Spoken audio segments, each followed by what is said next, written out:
What's up guys, Houndish here, and today we're jumping in with a quick guide on everything you need to know about the Vex Offensive in Season of Undying. In the video we're going to talk about Vex Invasions, the Eyes on the Moon quest that you'll get from Ikora to gain access to the Vex Offensive mode inside of the Black Garden, and then we'll talk about the loot and the kind of mini endgame around Vex Offensive, and pretty much everything that you're going to need to know about the mode for the moment. So guys, if you enjoyed the video, a rating really helps me out, but now let's get into it. Of course, initially Vex Offensive has launched alongside the Garden of Salvation raid, but it is a piece of Season of Undying content, and so if you own the Season Pass initially, now that the mode is available, you'll be prompted by a quest from Ikora, and this is called Eyes on the Moon, and initially it's going to tell you to go to the moon and defeat Vex as well as Gate Lords, and this is where Vex Invasions come into the equation, as they're now active on the moon, and both Gate Lords as well as Vex will spawn during these invasions. As for the timing, it seems pretty random, but you will find the invasion spots on the map, so there are 3 separate zones on the moon, and when Vex Invasions take place you'll notice them via the crazy lightning and portal in the sky.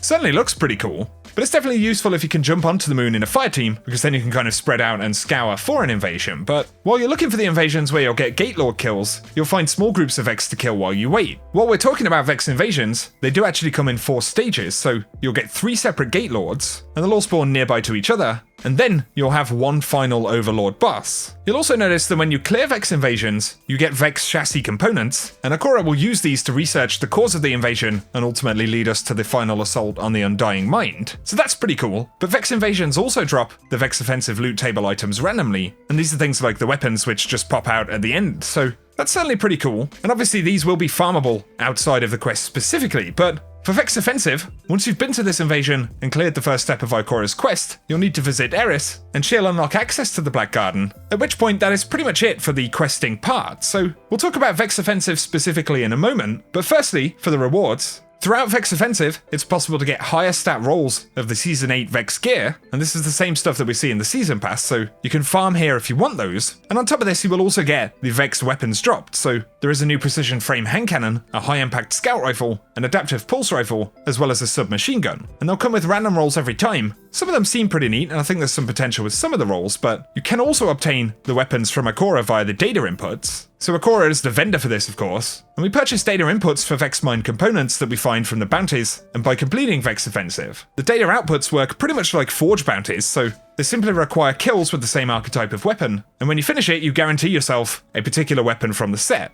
But now, for Vex Offensive itself, it's pretty simple. The Black Garden looks absolutely awesome, but Vex Offensive is a 6-player match-made activity at power 750, and basically there are kill waves, so you start by capturing a plate, and then you need to hit the required kill percentage as a team and move on. Some of the rounds will have a section with void craniums, and you'll need to use these to destroy oracles. So when the oracles spawn, you'll find that cranium weapons drop from the void glowing minotaurs, and I believe the first wave that we see has 6 oracles, and then the second one has 12. There is plenty of time to get it done, but it can be worth spreading out in groups to cover all of the oracle locations. Ultimately, you'll end up in a boss fight though, and we use the same cranium mechanic to remove the boss's shield. There doesn't seem to be a time limit for the encounter, but the boss DPS windows are maybe 30 or 40 seconds every time that you get that shield down. And basically you repeat this process as the boss moves from plate to plate, until you complete the activity. Also at the end of each major section, a chest will spawn with a random loot drop, and boom, that pretty much sums it up. So it's pretty fun and fast paced. At the moment it feels pretty basic, and there could be other stuff that we need to unlock later on. But essentially there are some decent weapons and armor to chase, and I would guess it probably won't take too long to get good rolls considering the drop rates there. And so that is a first look and kind of general overview for Vex Offensive and the quest to get access to it. Let me know what you think about the mode down below, guys. I'm going to run some gameplay inside of Vex Offensive right here if you want to check it out, but if you have enjoyed the video, a rating is very much appreciated, and if you're new to the channel, be sure to get subscribed to keep up to date with Destiny content. For now though, whatever you guys get up to, I hope you have an awesome day.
Vex made us work for it, but we put a big dent in their numbers today. Now let's do it again.